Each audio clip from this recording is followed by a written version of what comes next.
कभी ऐसा महसूस होता है कि कैलेंडर तो पूरा भरा हुआ है, मीटिंग्स, डेडलाइंस, काम, लेकिन दिन के आखिर में एक अजीब सी खालीपन वाली फीलिंग आती है। हाँ, बिल्कुल। जैसे हम एक ट्रेडमिल पर बहुत तेजी से दौड़ तो रहे हैं, पर पहुंच कहीं नहीं रहे। ये बहुत ही आम एहसास है और शायद इसीलिए स्टीफन कोवी की किताब the 7 habits of highly effective people आज भी इतनी रिलेवेंट है, पब्लिश होने के इतने दशकों बाद भी, सही बात है। क्योंकि ये इसी उलझन को सुलझाने का वादा करती है। हाँ, और जैसा कि हमारे सोर्सेज मतलब किताब का सारांश, शॉन पॉरी का एक आलोचनात्मक लेख और कुछ ऑनलाइन रीडर डिस्कशंस बताते हैं, ये किताब सिर्फ टाइम मैनेजमेंट की टिप्स और ट्रिक्स से कहीं ज्यादा गहरी है। बहुत ज्यादा। तो आज हम इन्हीं सोर्सेज की मदद से इन 7 आदतों की परतों को खोलेंगे और ये भी देखेंगे कि इन विचारों की आलोचना किस नजरिए से की जाती है। बिल्कुल।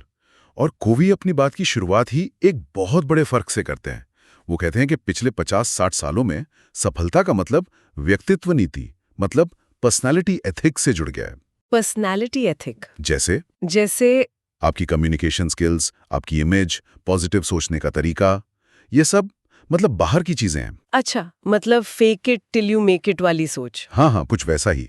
लेकिन कोवी कहते हैं कि असली और टिकाऊ सफलता चरित्र नीति यानी कैरेक्टर एथिक्स से आती है। चरित्र नीति। जी, यानी ईमानदारी, साहस, न्याय जैसे बुनियादी सिद्धांत। उनका तर्क है कि आप एक कमजोर नींव पर मजबूत इमारत नहीं बना सकते, और ये 7 आदतें उसी मजबूत नींव को बनाने का एक तरीका है। तो चलिए इस नींव के पहले पत्थर से शुरू करते हैं। पहली 3 आदतें पर्सनल विक्ट्री के बारे में है, यानी खुद पर महारत हासिल करना। पहली आदत है प्रोएक्टिव बने। ये सुनने में पॉजिटिव सोचो जैसा लगता है, पर क्या ये उससे ज्यादा गहरा है? हाँ, बहुत ज्यादा। प्रोएक्टिव होने का मतलब सिर्फ अच्छा सोचना नहीं, बल्कि ये मानना है कि आपके और आपके साथ जो होता है उसके बीच एक गैप है। एक गैप। हाँ, और उस गैप में आपके चुनने की आज़ादी है। आप हालात को दोष दे सकते हैं, जो कि एक रिएक्टिव नज़रिया है, या फिर आप अपनी प्रतिक्रिया की जिम्मेदारी ले सकते हैं। इसे समझाने के लिए वो सर्कल ऑफ कंसर्न और सर्कल ऑफ इन्फ्लुएंस का एक मॉडल देते हैं, है ना? हाँ, बिल्कुल। सर्कल ऑफ कंसर्न में वो सब कुछ है जिसकी हमें फिक्र है। पॉलिटिक्स, इकोनॉमी, दूसरे लोग क्या सोचते हैं। ज्यादातर लोग अपनी सारी एनर्जी इसी सर्कल में बर्बाद करते हैं। उन चीजों पर जिन्हें वो कंट्रोल नहीं कर सकते। एग्जैक्टली।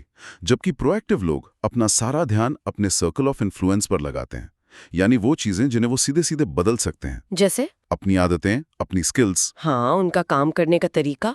और मजे की बात यह है कि जब आप अपने प्रभाव के क्षेत्र पर काम करते हैं तो वो धीरे धीरे बड़ा होने लगता है। ठीक है, तो प्रोएक्टिव बनना और अपने सर्कल ऑफ इन्फ्लुएंस पर फोकस करना पहला कदम है। लेकिन सवाल ये उठता है कि हमें अपनी ऊर्जा लगानी कहाँ चाहिए? मतलब हजारों चीजें हैं जो की जा सकती हैं। मुझे लगता है दूसरी आदत इसी का जवाब देती है। बिल्कुल। दूसरी आदत है अंत को ध्यान में रखकर शुरुआत करें। ये थोड़ा गहरा है। कोवी एक कल्पना करने को कहते हैं जो सुनने में थोड़ी अजीब लग सकती है। वो कहते हैं सोचिए कि आप अपने अंतिम संस्कार में बैठे हैं। अपने अंतिम संस्कार में? हाँ, और आप क्या चाहेंगे कि आपके दोस्त, परिवार और सहकर्मी आपके बारे में क्या कहें। ये थोड़ा अजीब तो है, पर मुझे इसका पॉइंट समझ आ रहा है। ये एक्सरसाइज आपको ये सोचने पर मजबूर करती है कि आपके लिए असल में क्या मायने रखता है, आपके सिद्धांत क्या हैं, आपकी प्राथमिकताएं क्या हैं। सही पकड़ा। यही आपके पर्सनल मिशन स्टेटमेंट का आधार है। Personal mission statement? जी, ये किसी कंपनी के मिशन स्टेटमेंट जैसा नहीं है, बल्कि आपकी जिंदगी का एक तरह से संविधान है। जब आपको कोई मुश्किल फैसला लेना हो तो आप इस स्टेटमेंट को देखकर पूछ सकते हैं, क्या ये फैसला मुझे उस इंसान के करीब ले जा रहा है जो मैं बनना चाहता हूं? तो पहली आदत कहती है कि आप अपनी जिंदगी के ड्राइवर हैं, और दूसरी आदत आपको एक नक्शा देती है कि जाना कहाँ है। हाँ, इसके बाद तीसरी आदत आती है पहली चीजें पहले रखें।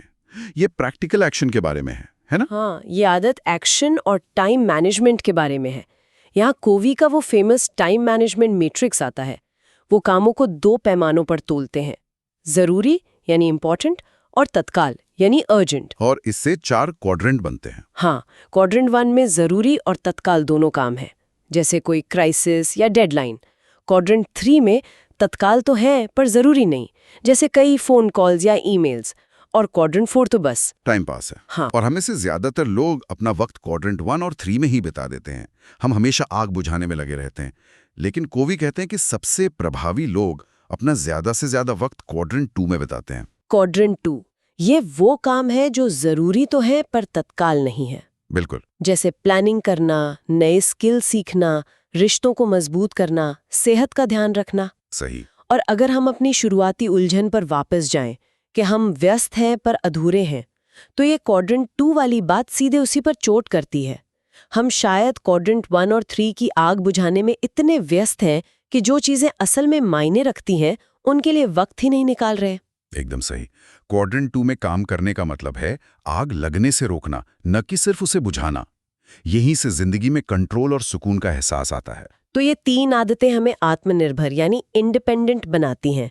पर कोवी कहते हैं कि ये मंजिल नहीं है, असली मंजिल है परस्पर निर्भरता, इंटरडिपेंडेंस। हाँ। यहीं से अगली 3 आदतें यानी पब्लिक विक्ट्री शुरू होती हैं। और पब्लिक विक्ट्री की नींव एक बहुत ही सुंदर विचार पट्टी की है, emotional bank account. Emotional bank account. हाँ, सोचिए कि हर रिश्ते में आपका एक अदृश्य बैंक खाता है। जब आप किसी से किया वादा निभाते हैं या उसे ध्यान से सुनते हैं, तो आप उस खाते में डिपॉजिट करते हैं। विश्वास बढ़ता है। और जब आप कोई वादा तोड़ते हैं या किसी की बात काटते हैं, तो आप विथड्रॉ करते हैं। सही। अगर आपके खाते में बहुत बैलेंस है, तो छोटी मोटी गलतियों से फर्क नहीं पड़ता। लेकिन अगर खाता खाली है, तो एक छोटी सी बात भी रिश्ते को तोड़ सकती है। और इसी विश्वास की बुनियाद पर चौथी आदत खड़ी है, विन विन सोचें। Win win. इसका मतलब है कि किसी भी बातचीत या सौदे में मैं हमेशा ऐसा समाधान खोजूंगा जिससे दोनों पार्टीज को फायदा हो। एक मिनट, ये जो विन विन वाली सोच है सुनने में तो बहुत अच्छी लगती है, लेकिन क्या ये हमेशा प्रैक्टिकल है? मतलब असल दुनिया में जहाँ कंपटीशन इतना ज्यादा है, क्या कभी-कभी विन लूज मतलब मैं जीतूं तुम हारो जरूरी नहीं हो जाता? ये एक बहुत बड़ा सवाल है। कोवे का तर्क ये है कि ज्यादातर स्थितियों में विन विन संभव है अगर हम खोजने की कोशिश करें तो। ये अबंडेंस मेंटालिटी यानी प्रचुरता की मानसिकता से आता है। ये विश्वास कि दुनिया में सबके लिए बहुत कुछ है, कि किसी और की जीत आपकी हार नहीं है। बिल्कुल। और अगर विन विन संभव ना हो तो उनका सबसे शक्तिशाली विकल्प है विन विन और नो डील। यानी अगर हम दोनों के लिए फायदेमंद समाधान नहीं ढूंढ सकते तो हम ये सौदा करेंगे ही नहीं। ये आपको कमजोर समझौतों से बचाता है। ये दिलचस्प है। और ये हमें 5वीं आदत पर लाता है, जो शायद सबसे ज्यादा मुश्किल है। पहले समझने की कोशिश करें, फिर समझे जाने की। हम सब जानते हैं कि सुनना चाहिए, पर असल में करना सबसे मुश्किल है। हाँ। जब कोई हमारी आलोचना कर रहा हो, तब सहानुभूति से सुनना तो लगभग नामुमकिन लगता है। और कोवियां सामान्य सुनने की बात नहीं कर रहे हैं, वो एम्पैथेटिक लिसनिंग की बात करते हैं, सहानुभूतिपूर्ण श्रवण। इसका मतलब क्या है? इसका मतलब ये नहीं है कि आप दूसरे की बात से सहमत हों। इसका मतलब है कि आप पूरी कोशिश करें कि दुनिया को उसकी नजरों से देख सकें, उसकी भावनाओं को महसूस कर सकें। जब तक आप ये नहीं करेंगे, आप सिर्फ शब्दों को सुन रहे हैं, इंसान को नहीं। तो जब कोई आपसे नाराज होकर बात कर रहा है, तो आप जवाब देने या खुद को डिफेंड करने के बजाय ये समझने की कोशिश करें कि उसे कैसा महसूस हो रहा है। हाँ, डॉक्टर पहले बीमारी को समझता है, फिर दवा लिखता है ना? हमें भी रिश्तों में यही करना चाहिए। जब सामने वाले को यह महसूस होता है कि आपने उसे सच में समझ लिया है, तभी वो आपकी बात सुनने और समझने के लिए तैयार होता है।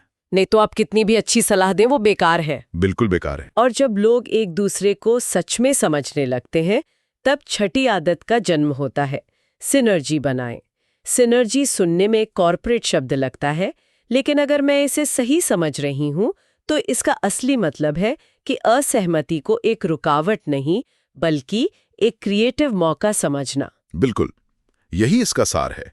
ये टकराव को टालने के बारे में नहीं है, बल्कि उस टकराव से कुछ ऐसा नया बनाने के बारे में है जो पहले मौजूद ही नहीं था। मतलब 1 और 1 मिलकर 3 बन जाते हैं। हाँ, वही। ज्यादातर टीमें या तो समझौता मतलब कॉम्प्रोमाइज करती हैं, जहां दोनों पक्ष कुछ खोते हैं, या फिर कोई एक जीत जाता है। सिनर्जी एक तीसरा बेहतर रास्ता बनाने की बात करती है, यानी अलग अलग नजरियों को मिलाकर एक ऐसा हल निकालना जो किसी अकेले के दिमाग में आ ही नहीं सकता था। हाँ, और इसके लिए बहुत ज्यादा विश्वास और खुलापन चाहिए, जो पिछली 5 आदतों को अपनाए बिना संभव ही नहीं है। ठीक है, तो अब हम आखिरी आदत पर आते हैं, जो इन सभी को एक साथ बांधती है। 7वीं आदत है आरी की धार तेज करें। ये कहानी तो मैंने सुनी है। एक लकड़हारा घंटों से पेड़ काटने की कोशिश कर रहा है और कोई उसे कहता है कि अपनी आरी तेज कर लो, तो वो जवाब देता है, मेरे पास टाइम नहीं है, मैं पेड़ काटने में बहुत बिजी हूँ। और हम सब अपनी जिंदगी में यही करते हैं। हम काम करने में, दौड़ने में इतने व्यस्त हो जाते हैं कि हम अपनी सबसे बड़ी संपत्ति यानी खुद को ही मेंटेन करना भूल जाते हैं। तो ये आदत खुद में निवेश करने के बारे में है। हाँ, खुद को रिचार्ज करने के बारे में। कोवी इसकी 4 हिस्से बताते हैं। शारीरिक मतलब व्यायाम, पोषण। मानसिक यानी पढ़ना सीखना। सामाजिक या भावनात्मक यानी रिश्तों में निवेश। और आध्यात्मिक जैसे ध्यान, प्रकृति या जो भी आपको शांति दे। तो ये एक तरह से बैलेंस्ड सेल्फ केयर का प्रोग्राम है। और ये बाकी 6 आदतों को करने की ऊर्जा देता है। अगर आपकी आरी ही कुंद है तो आप पेड़ कैसे काटेंगे? तो ये है 7 आदतें, एक बहुत ही मजबूत फ्रेमवर्क। लेकिन अब हमें सिक्के का दूसरा पहलू भी देखना होगा। शॉन पॉरी के लेख के आधार पर इस किताब की एक आलोचनात्मक जांच भी करनी है। हाँ, हमें कोवी के विचारों के पीछे की फिलॉसफी को भी समझना होगा। और ये समझना जरूरी है कि कोवी एक मॉर्मन थे, यानी एक खास धार्मिक विश्वास रखते थे। और उनकी ये मान्यताएं किताब में दिखती हैं। हाँ, दिखती हैं, भले ही वो सीधे तौर पर धर्म का प्रचार ना कर रहे हों। पौरी जैसे आलोचक इसी पर ध्यान खींचते हैं। तो उनका पहला बड़ा पॉइंट क्या है? पौरी का पहला पॉइंट ये है कि कोवी सेक्युलरिज्म यानी धर्मनिरपेक्ष होने को सिनिसिज्म यानी निराशावादी होने जैसा दिखाते हैं। अपनी किताब में वो इन दोनों शब्दों को एक साथ मतलब नकारात्मक रूप में इस्तेमाल करते हैं। अच्छा। आलोचकों का कहना है कि ये गलत तुलना है। धर्मनिरपेक्ष होने का मतलब नास्तिक या निराशावादी होना नहीं है। इसका मतलब सिर्फ ये है कि आप दुनिया को किसी धार्मिक लेंस के बिना देखते हैं। न्याय जैसे सिद्धांत भगवान या किसी दैवीय शक्ति से आते हैं ना? हाँ, वो इन्हें प्राकृतिक नियम मानते हैं, जैसे गुरुत्वाकर्षण। लेकिन पौरी का तर्क है कि ये सिद्धांत भगवान ने नहीं बनाए, बल्कि ये इंसानों के बनाए हुए मानसिक मॉडल हैं। मानसिक मॉडल मतलब हमने हजारों सालों के अनुभव से सीखा है कि ईमानदारी या सहयोग समाज के लिए फायदेमंद होता है। इसलिए हमने इसे एक सिद्धांत बना लिया। इसके लिए किसी दैवीय स्रोत की जरूरत नहीं है। तो अगर कोई धार्मिक नहीं है तो क्या ये किताब उसके लिए बेकार है? अरे बिल्कुल नहीं। आलोचना का मतलब ये नहीं है कि सिद्धांत बेकार हैं। विन विन सोचना या प्रोएक्टिव होना हर किसी के लिए फायदेमंद है। सही बात है। सवाल सिर्फ ये है कि इन सिद्धांतों का स्रोत क्या है। क्या ये किसी किताब से आते हैं या इंसानी अनुभव और तर्क से? ये एक दार्शनिक बहस है। और हाँ, कुछ रीडर्स को किताब में चर्च जाने जैसे उदाहरणों से भी थोड़ी असहजता महसूस होती है। तो इन सब बातों को समेटते हैं। एक तरफ द 7 हैबिट्स चरित्र बनाने और एक उद्देश्यपूर्ण जीवन जीने के लिए एक पावरफुल गाइड है, और पाठकों की ऑनलाइन बातचीत से भी यही लगता है कि कई लोगों के लिए ये किताब जिंदगी बदलने वाली रही है। बिल्कुल। लेकिन दूसरी तरफ कुछ लोगों को ये थोड़ी भारी और दार्शनिक लग सकती है। जैसा कि आपने पहले कहा, ये एटॉमिक हैबिट्स जैसी नहीं है जो आपको छोटे प्रैक्टिकल स्टेप्स बताती है। हाँ, ये क्यों करें पर ज्यादा जोर देती है, ना कि कैसे करें पर। सही। ये आपकी सोच बदलने की बात करती है, सिर्फ आपकी आदतें नहीं। और शायद यही इसका सबसे बड़ा योगदान है। ये हमें याद दिलाती है कि प्रभावशीलता सिर्फ ज्यादा काम करने में नहीं है, बल्कि सही काम करने में है। और सही क्या है, ये हमारे चरित्र और सिद्धांतों से तय होता है। बिल्कुल। आप इन सिद्धांतों के धार्मिक आधार से सहमत हों या ना हों, ये विचार आपको सोचने पर मजबूर जरूर करते हैं। तो इस पूरी चर्चा को एक सवाल के साथ खत्म करते हैं। एक ऐसा सवाल जिस पर हम सब सोच सकते हैं। अगर आपको अपनी प्रभावशालिता बढ़ाने के लिए सिर्फ एक चीज बदलनी हो, तो आप अपनी कोई तकनीक बदलेंगे, जैसे टाइम मैनेजमेंट का कोई नया ऐप इस्तेमाल करना, या आप अपने चरित्र का कोई एक सिद्धांत बदलेंगे, जैसे हर हाल में विन विन सोचने की कोशिश करना।